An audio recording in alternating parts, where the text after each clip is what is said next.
save time, I'm going to tell you the story of us as quickly and concisely as possible. I know this isn't the normal way to start a film, but this isn't a normal film. And this film is not about us. This film is for you.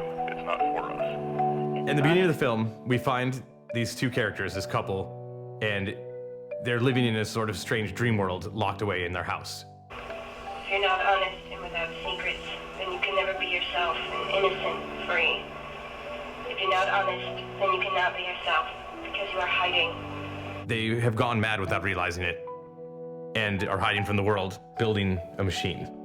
And through this project, they conjure something dark, which opens a portal in their bedroom floor. So the choice is left. You either leave the house, which they're not capable of doing, or you deal with the darkness.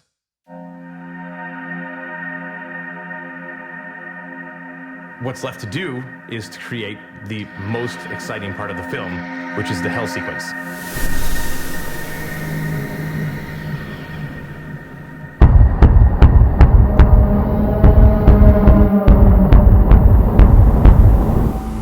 And this is something that has more scope and is on a larger scale than anything I've made before.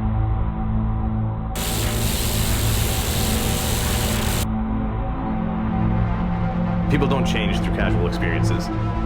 They change through intense, extreme, traumatic, and beautiful experiences.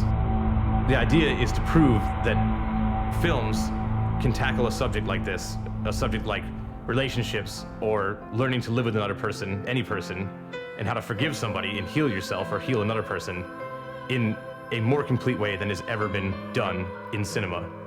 This isn't a story that just applies to one group of people. This is a story that pertains to anybody who has ever been in a relationship of any kind with anyone. We're basically going to take people to hell and back, and they're going to take something with them. And they will not be the same person that they were going into the film.